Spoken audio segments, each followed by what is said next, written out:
Putting your life back together starts with putting yourself back together. And one of the most fundamental ways that we can take care of ourselves is through our health. And that's why I say that health and fitness saved my life. It's why I became a coach. It's why I became a health advocate. It's why I started this podcast. What is up, my friend, and welcome to the Legendary Life Podcast. I'm health expert Ted Rice, coach to entrepreneurs, executives, and other high-performing professionals. And what we do here at Legendary Life is break down science-based information on how to lose fat, prevent disease, and live a long, healthy, legendary life. So if that's what you're into, you are in the right place. Click that subscribe button wherever you listen to podcasts so that every time one of my episodes goes live, you'll be the first to know. Let's move on to the episode. It can be so hard to look on social media and see profiles of people, posts of people showing how fit they are. And it can leave you with a little bit of FOMO, like maybe you're not good enough to get in shape. Like maybe there's something special about those people and you're not special enough to get in shape. Like those people had it easier than you and they don't have the lifestyle that you have. Now, sometimes that's true. For example, with actors, as like some of the superhero actors, Chris Hemsworth and some of the others, they literally get paid to get in shape. But maybe you thought that about me. Maybe you saw the thumbnail of this podcast and said, you know, that guy's probably got great genetics. He's probably got a great metabolism. He's probably got it kind of easy. And what I wanted to tell you is the story behind how I got into fitness and how I got into shape. Now, if you've been listening to the show for a while, you've heard this before, and I apologize because we're going to go through it again because I have a different spin that I want to share about my experience, a more updated version. And if you don't know me that well, over the past almost 23 years now, I've been privileged to work with many CEOs of multi-million-dollar companies, Fortune 500 companies, busy professionals. Sir Richard Branson called me a fit bastard when I worked with him.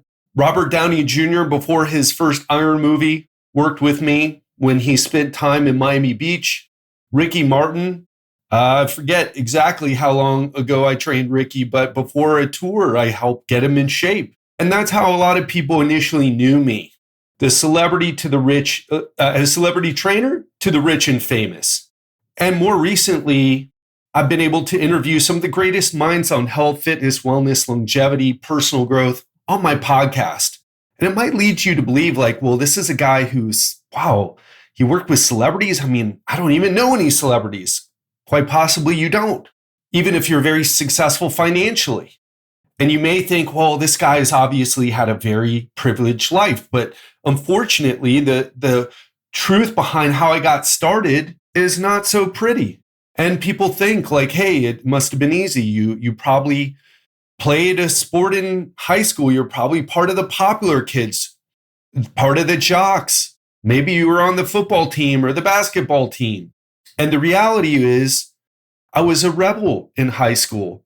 I skateboarded and did karate, neither of which were cool. I also had a lot of adversity in my life. My mother died when I was 14, right as I was going into high school.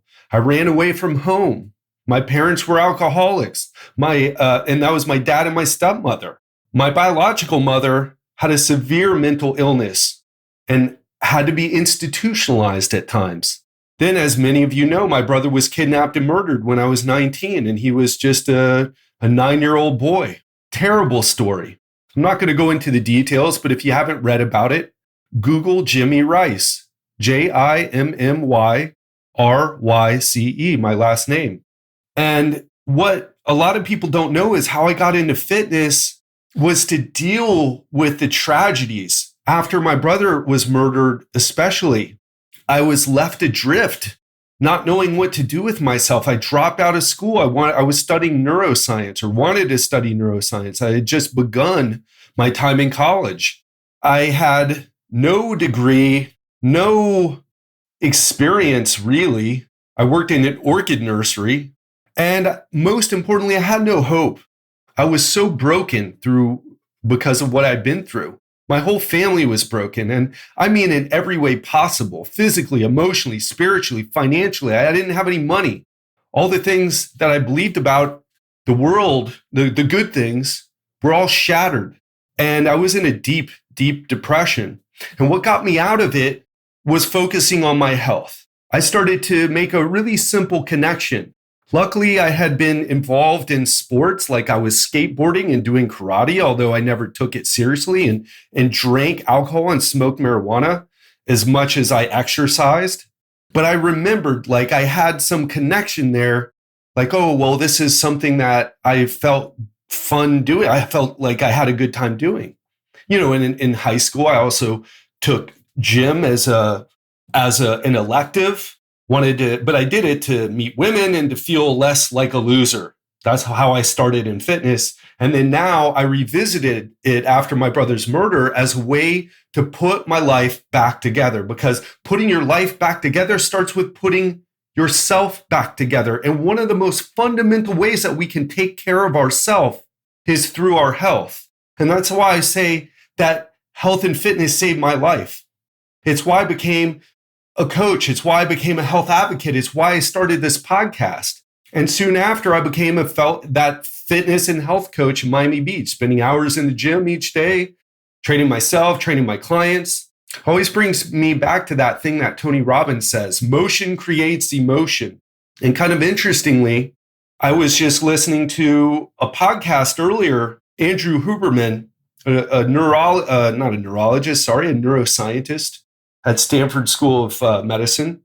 And he was talking about how motion actually does create motion by its effects on dopamine. And I'll tell you, this is such a fundamental thing because so many of us were looking for the motivation to do things. But what I found is that we need to take action first. It can be such a hard thing to do.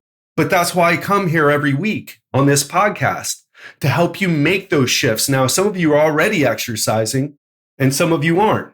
For those of you who are not exercising, maybe take some action right now. Maybe drop down and do some push-ups. Maybe do some squats. Maybe do both. Maybe hold a plank for a minute. Maybe do all three of those things that I just said. No, don't just listen and think about it. Just take action. Build a habit of taking action. And you'll notice right afterward that your physiology leads to healthier emotions. This is one of the most important things of getting unstuck. It's what I learned not just through academic studies from interviewing some of the world's best minds on health, fitness, personal development, but also in my personal experience, not just for me personally, but also in my professional experience. The thing, though, was that I got really into exercise, maybe a little bit too much into exercise. In fact, I took it up a notch from just working out in the gym and trying to get buff because I still felt some deep insecurity inside of me from all the things that I had been through. And then I didn't mention other things like I was bullied in school, more in junior high, less so in high school because I was a really bad kid in high school. People were afraid to mess with me. They didn't know what I would be up to. Not everybody, though. I got picked on a bit, but less people for sure. And this insecurity drove me to seek out martial arts. So I started training Brazilian Jiu-Jitsu. I learned a lot about myself. I became a more confident person, not because I was kicking other people's butts, but I learned that I could get my butt kicked and I was going to be okay afterward. In fact, I got my butt kicked so much in Brazilian Jiu-Jitsu. I tapped out so many times that I learned, hey, I can tap out and I can keep going. They can beat me by points, but they can never beat me psychologically. And through this combination of strength training, Jiu-Jitsu training, I got in great shape. I got my brown belt in Jiu-Jitsu. Maybe one day I'll get my black belt. We'll see. And I was finally feeling myself again. I was training CEOs and millionaires in Miami, famous people. My clients were getting great results. And even Robert Downey Jr. even invited me to come hang out with him in LA. Unfortunately, I was too insecure to take him up on that. I got so nervous when he asked me. but I was still doing pretty well. And then something happened. I realized that I needed to build my business. I needed to work harder because I was spending so much time with my self-care, and some of my self-care wasn't really self-care. It was more like an addiction. It was more like a coping solution.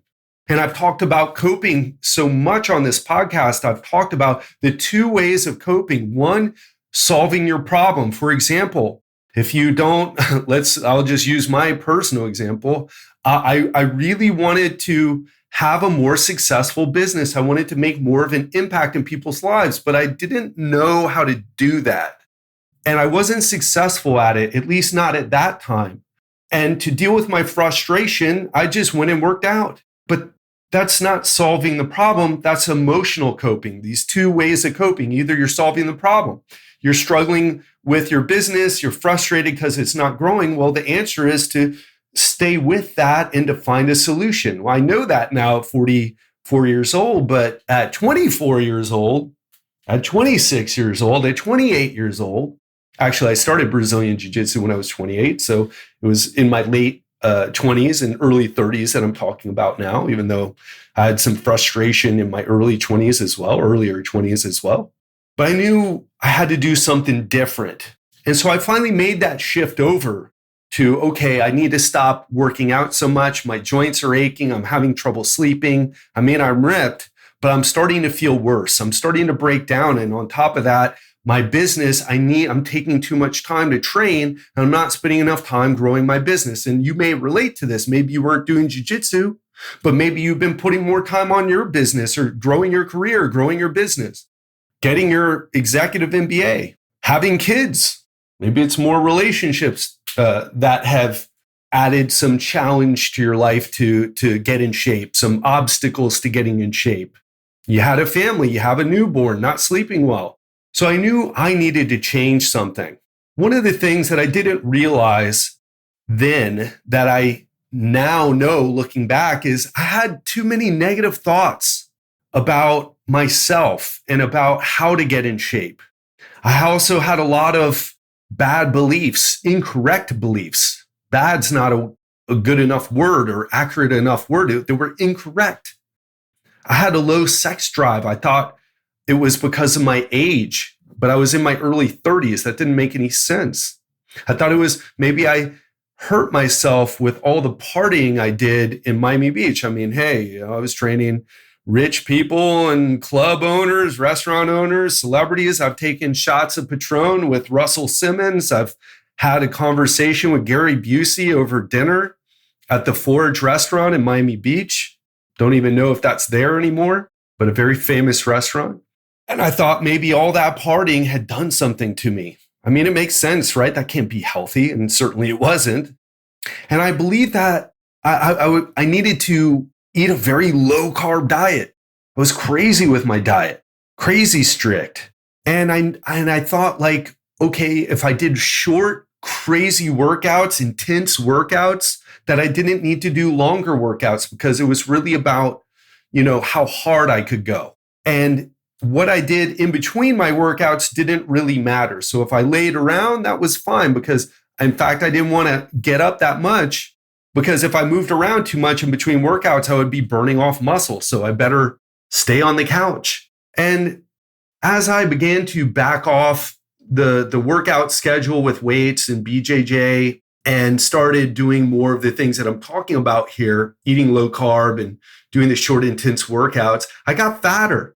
And one thing I didn't realize at the time, but as I made more money, I was also going out to eat more and I was drinking alcohol more to deal with my stress. Very common, actually more common with men, according to statistics at least, although woman wine culture is quite popular as well. And then more tragedies happen that really put things in perspective. In the span of a few years in my early 30s, my stepmother died of a heart attack. She was obese, she was an alcoholic, and she left my father behind. And my father, who thought he was going to die before her, he was devastated. Ended up putting a lot of things on my life, a lot of things that I was working on hold to be there for him, to support him emotionally. A few years after that, my sister committed suicide. My father and I were the only ones left in my family, and we were devastated. And I hit rock bottom again, just like I did after my brother died. After that, I knew I had to turn myself around again. And it couldn't be just going to Brazilian Jiu-Jitsu and beating myself up with exercise. I was going to have to do things differently. I knew I also had to keep growing my business because my family was struggling financially. My dad was struggling financially. He was struggling to work. He was struggling to deal with the loss of his wife and then my sister. Oh my gosh, he had been through so much. I needed to figure out a way to be healthy, both physically and emotionally with my approach. Otherwise, and this is the key word here, folks, it wouldn't be sustainable. And so much of what we try isn't sustainable. In fact, someone told me today they went on an extreme keto diet and they lost some weight. And guess what? They gained half of it back, which actually isn't that bad because so many of us, we gain all the weight back and then some. But how about what if we could do something that could get us to where we wanted to be weight-wise and it wasn't extreme? We didn't have to feel like there was this emotional burden and restriction and giving up our favorite foods and having to kill ourselves in the gym. What if we could take an approach like that? That's what I was interested in. That's when I started to look for a better solution. And then I literally spent thousands of hours delving deep into the latest research on fitness, fat loss, and especially as I was getting older, muscle building on longevity. Because one thing that happens as you get older is that things that work for you in your 20s don't work for you in your 40s and 50s. And what I ended up learning was hard on my ego. And it wouldn't be an exaggeration to say that most of what I believed, as I talked about earlier, was just wrong. It wasn't right. It was incorrect, especially when we added the psychological component to it. You can't cut out your favorite foods forever. You're going to lose that battle. And the truth is, if you're like me and you like traveling and you like eating in restaurants, then you need an approach that works with that. And if you have kids, if you have a business, if you have a busy career, spending hours and hours and hours in the gym trying to outtrain your diet is not the right way to go.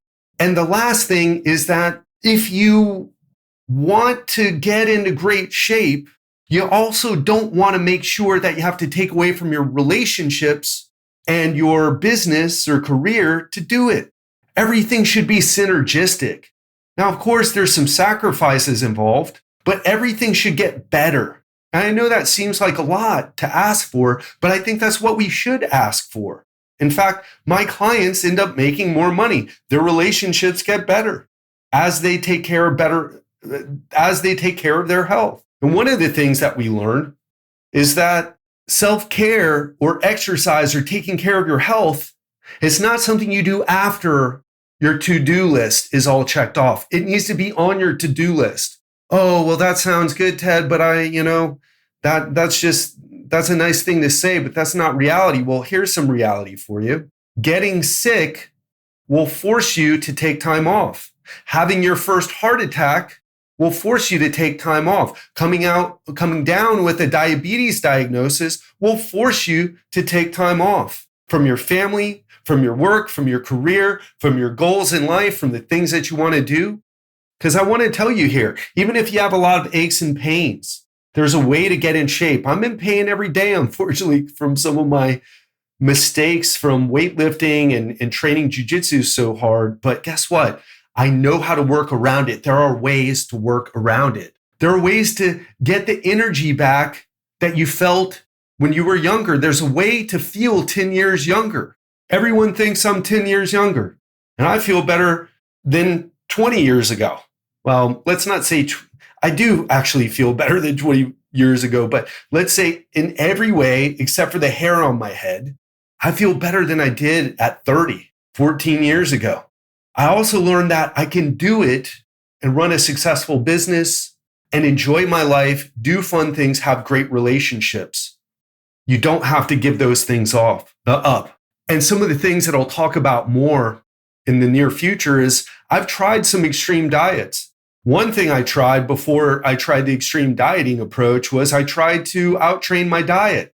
And in 2016, I was doing double workouts. I was like, hey, listen, I'm not seeing the fat loss results I want, so I know what I'll do. Real smart, right? I'll work out twice a day.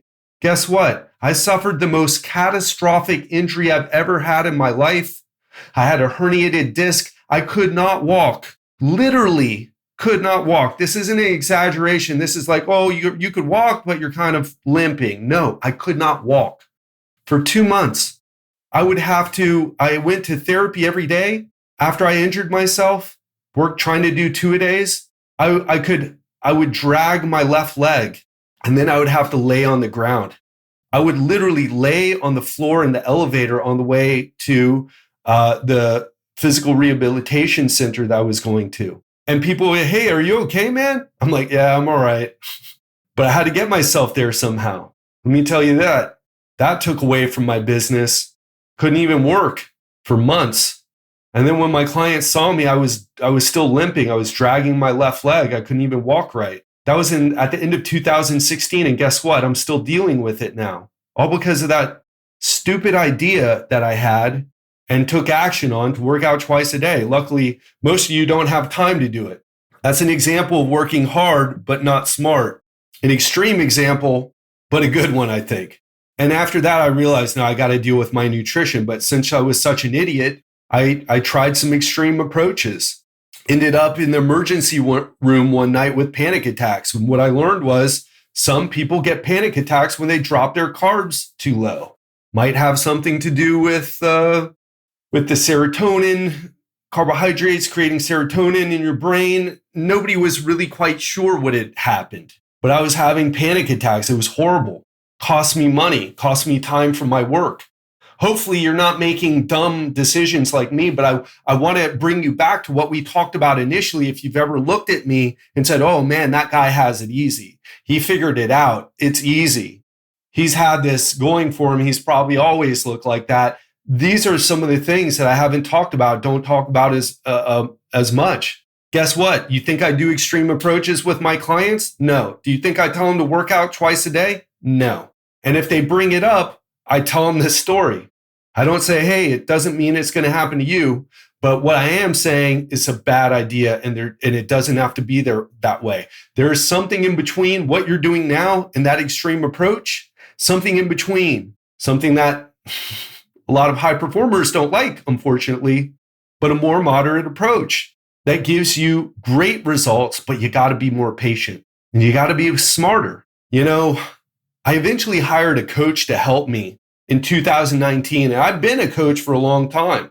And I had wanted to, I wouldn't say I was the person that was like, no, I don't need no coach, because I had always had coaches. That's how I got great at jiu-jitsu. I became not a world champion, but the Florida State champion, because I would work with, I won a bunch of tournaments, including the Florida State championship, because I hired my jiu-jitsu coach to do one-on-one sessions. And guess what? It worked. I also hired people to tutor and teach me things. I went to seminars. But at the time, I like spending money on material things, designer clothes, my BMW, eating at restaurants.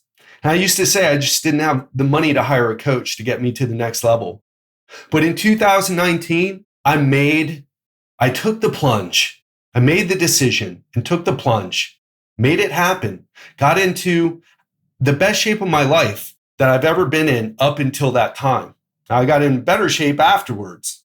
But when I did it in Bangkok, which is where I was living at the end of 2019, or in Thailand, where I was for most of 2019, and hired him halfway through, I mean, it changed everything for me.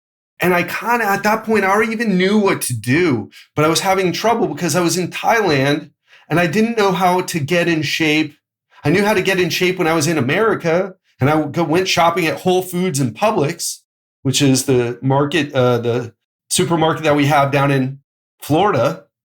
It was easy, but now I'm in Thailand and I'm eating khao soi and pad thai and a bunch of other things that I don't even remember the names of, but taste absolutely delicious. And when's the next time I'm going to be in Thailand? I'm going to not eat the delicious food there.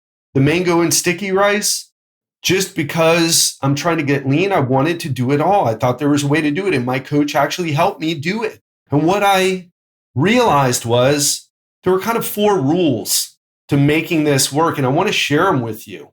The 5 rules of body transformation. And so if you've been struggling to get into the best shape of your life, I want you to listen up, maybe even take some notes, because these 5 rules that I'm going to share with you, they can get you results even if you failed countless times in the past. In fact, especially if you failed countless times, because those failures are actually experience. As I like to say, failure isn't the opposite of success. It's part of the path to success. So rule number 1 is I changed my limiting beliefs. No more extreme approaches. Work smart, not hard. Hire a coach instead of trying to figure it out all on my own. Even though all the information's online, I didn't know how to put that information together. And I've been trying for years. And this is all I eat, breathe, sleep this stuff. Wasn't able to figure it out. I got little bits and pieces. Let me know if this sounds familiar. Little bits and pieces, maybe 1% better here, 3% better there. But I was never able to change, transform myself, and achieve the results that I knew I was capable of achieving. Number 2, learn the truth about nutrition. Men lie, women lie. The number of calories in your ribeye steak or in your Ben & Jerry's Netflix and chilled pint of ice cream, those numbers, they don't lie. Nutrition influencers lie, or they're just ignorant. Carbs make you fat. Fat makes you fat. Seed oils make you fat. Even if you cut calories from every other thing, if you eat even a teaspoon of seed oils, if you do everything right, but you have a banana, it has carbs in it, it's going to ruin everything. That's nonsense, totally wrong. But the numbers, the calories, the macros, learning how to use foods that satiate my appetite. I've talked about the satiety index many times here. So learning the truth about nutrition, learning how nutrition really works. Number 3, lift weights with progressive overload. Oh yeah, I lift weights. Okay, cool. But so many of you are doing the same weights that you did last year, which are the same weights that you were using the year before. If you want to make progress, you got to progressively overload, progressively challenge yourself, and you've got to do more reps. You've got to do more weight. No matter what your goal is. Well, I don't want to get too big. Don't worry, you won't. It's incredibly difficult to get big. And a lot of what you think is mass is actually just covered up by your body fat. And you have way more body fat on you than you realize. If you're not ripped, if you're not seeing veins on your abs, you got way more body fat than you realize. It's one of the most humbling experiences. So lift weights, build muscle, push yourself. You'll actually get leaner. Now, rule number 4, get in steps or do cardio. You don't have to do cardio. It has some health benefits when you push yourself a little bit harder. Steps are good too, but you need to move your body in between your workouts. That's what I should say. Rule number 4 is you got to move your body in between your workouts. If you're sitting in a chair for 8 hours a day, 5 days a week, or maybe even 7 days a week, those 3 hours that you spend in the gym, they're nowhere near enough. In fact, you get better results from just doing a 30-minute walk every day and doing shorter workouts, or maybe even 2 workouts instead of 3. You got to move. There's no way around it. Rule number 5, manage stress. We talk about managing stress, but so many of us don't even think that we are stressed. But we have sleep problems. We have irritability problems. We get triggered by social media. We feel bad about the direction the world is going in, maybe the country's going in. That's stress, folks. Stress affects sleep, or if you're staying up having a good time, that makes you more stressed the next day, or at least it can over time. Maybe one night out, that's just amazing, spending it with your friends, and you're like, wow, what a great night out. But if staying up late on the regular is something you do, it raises stress hormone levels. We need to learn how to manage stress. If you've ever said to yourself, well, I'm not that stressed, and then you go on vacation and you feel better, then you were stressed. You just have a lack of awareness about it. And the problem with stress is that not only does it affect your sleep, just as sleep affects stress, but stress drives emotional eating. So does lack of sleep. Managing stress is key to breaking the cycle. If you're good at the beginning of the day and you start your day right, but by 5 o'clock, after putting out so many fires in your business or your job, you don't have any other energy and you need a drink after work, you're coping because of the stress. And alcohol actually increases stress too because it affects your sleep. Not wrong to drink, but if it's your thing, need to evaluate that. That is not how to handle stress appropriately. So I was like you, as you can see. I've made mistakes and gone to extreme with nutrition, with exercise. But now I get and stay lean while eating the foods I love. I have a workout program that makes me feel good, gives me results. My joints don't feel beat up. I'm 44 years now. I feel great. Not all the time. I mean, my dad died last year. Sometimes I feel pretty bad. But it's not because I'm destroying myself in the gym or beating myself up when I try an extreme approach and then it doesn't work. I feel confident about the next 10 to 20 years because I know I've got this handled. I'm actually getting better, especially as I'm pulling away from what happened last year. And I've got the energy and focus to run my business. I don't do martial arts every day, but I do it a couple times a week. I go scuba diving.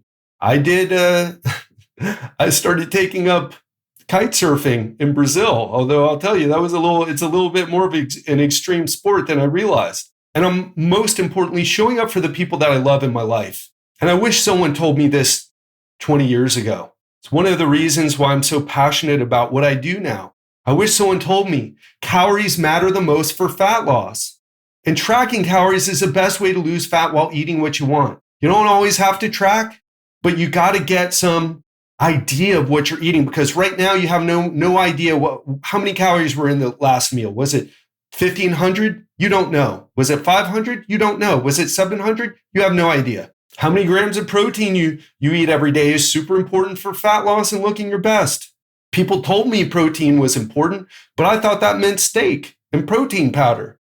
Ribeye steaks, almost 50% fat, folks. That's not a great source of protein.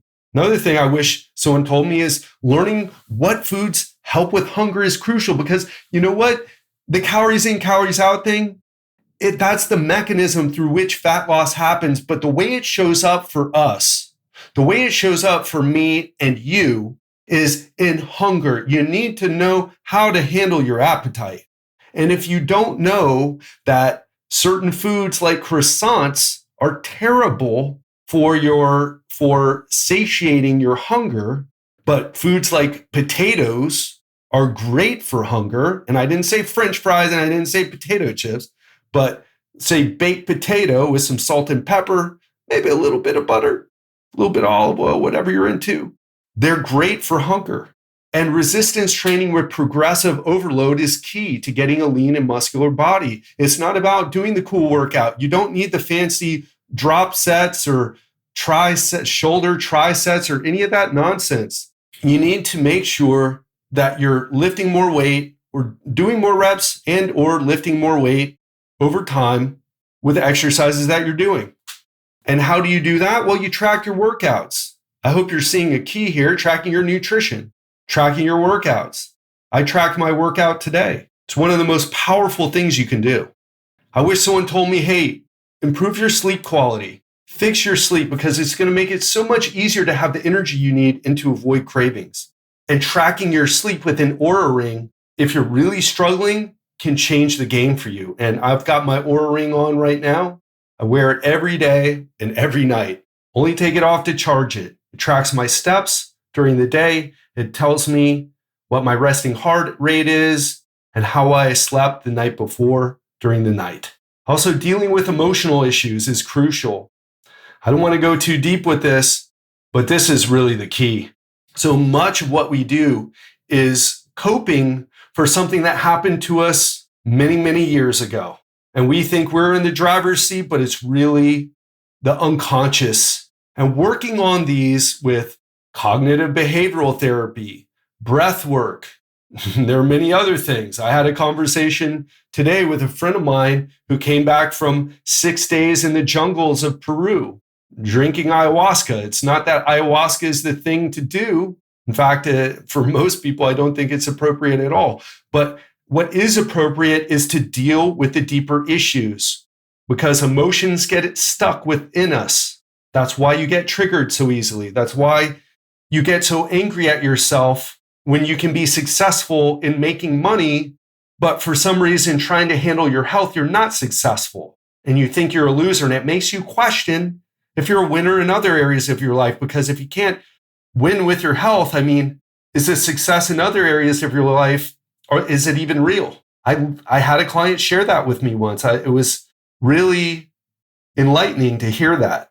Also, setting realistic expectations is huge. There's a thing called reward. Oh, let me try to remember it so I don't mess it up here. It's called reward prediction error.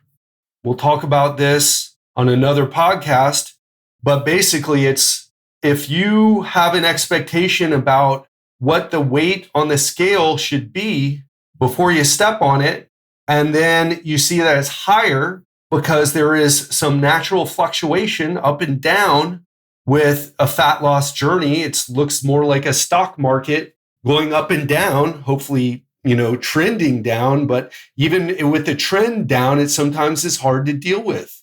But if you expect the ups and downs, you're okay. But so many of us, let me know if you resonate with this.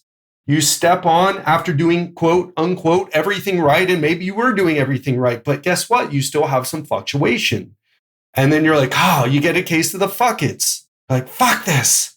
Forget it. I'm done. And you give up. These are the things that people don't talk about enough. They got us choosing foods that are healthy instead of learning about calories. Now, healthy foods are important. I'm not. There are people who have lost weight drinking nothing but beer, eating nothing but off the menu at McDonald's. Can't think of anything worse than that. The McDonald's diet guy. There's the Twinkie diet guy. Mark Hubbard, the nutrition professor who lost like 30 or 40 pounds drinking protein shakes and eating Twinkies and Little Debbie food cakes. But guess what? Calories are the king when it comes to fat loss. Yes, your healthy choices matter from a micronutrient perspective, from a macronutrient perspective, but calories are the king. What that means is not to eat junk food or go on the McDonald's diet. What it means is make healthy choices, but understand if you're eating that couple tablespoons of guacamole was 150 calories, and that was before your dinner. Those handful of nuts were 200 calories, and that was before dinner. That trail mix that's so healthy was 250 calories, and that wasn't even a meal. You're still hungry after. So choosing foods that are healthy is important, but if you don't understand the calories, then you're going to be lost.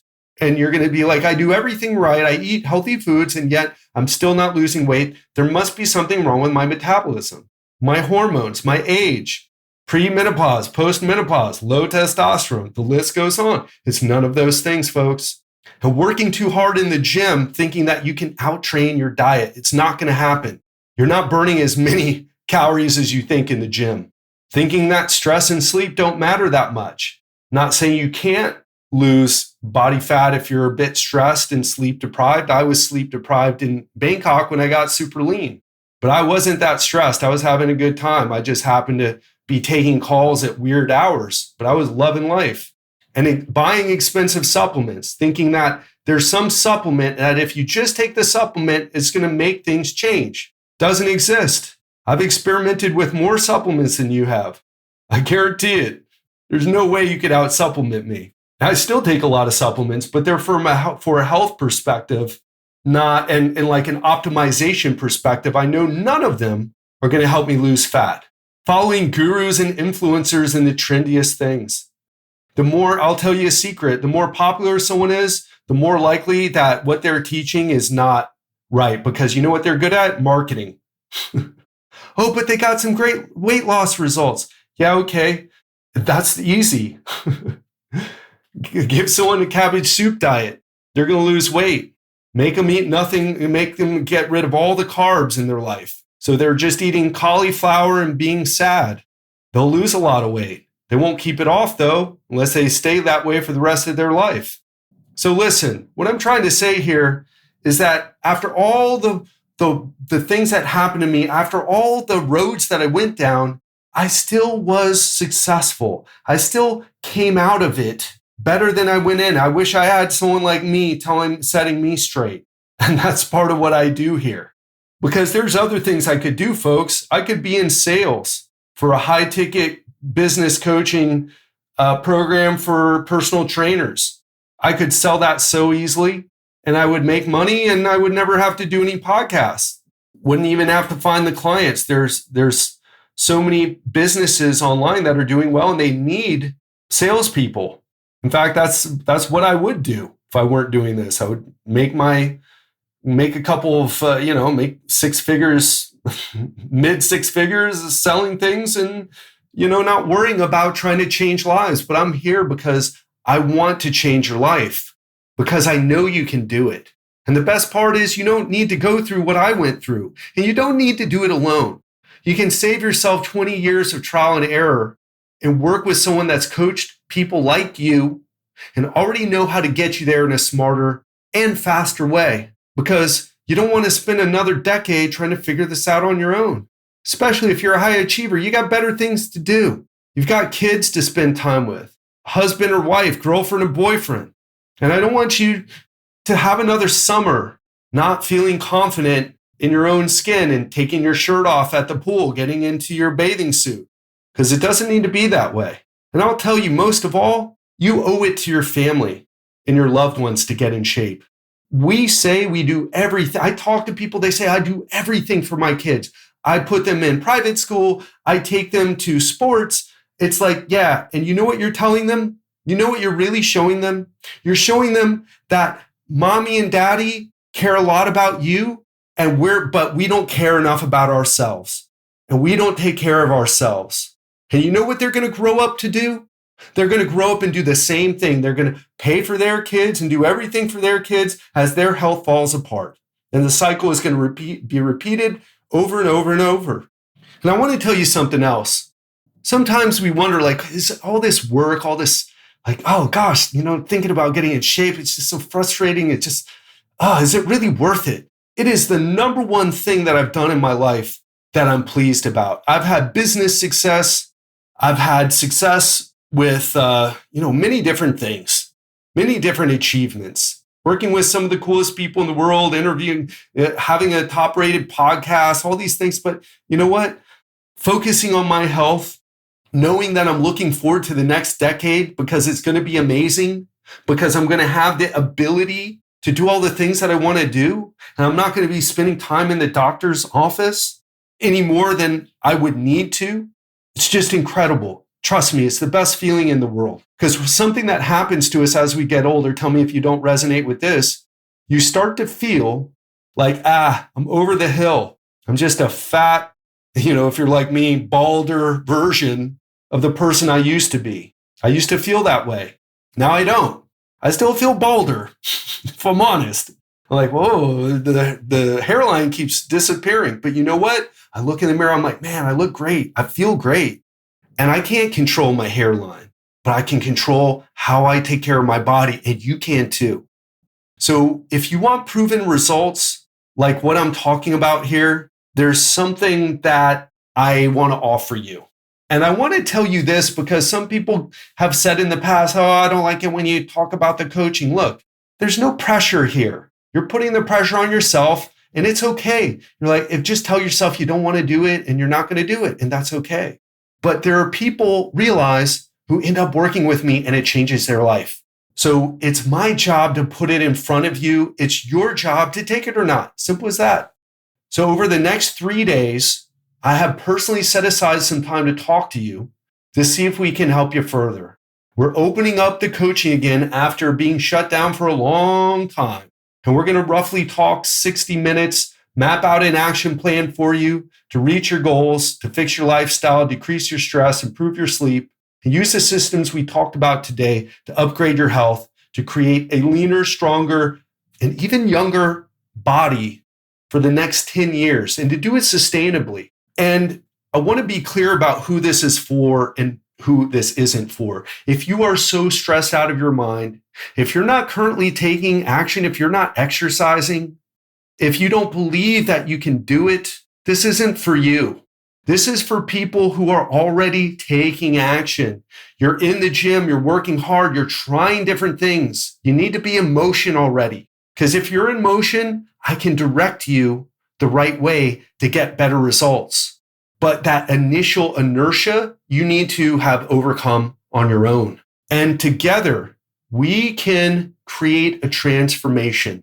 I know, I'm 100% positive our team can help you get the results that you want, and we can do it a lot faster than what you think is possible.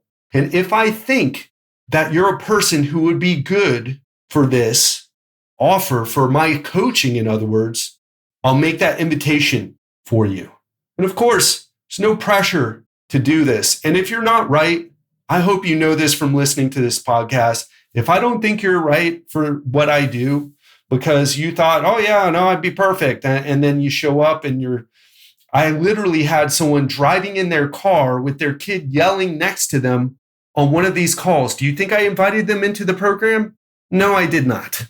Okay.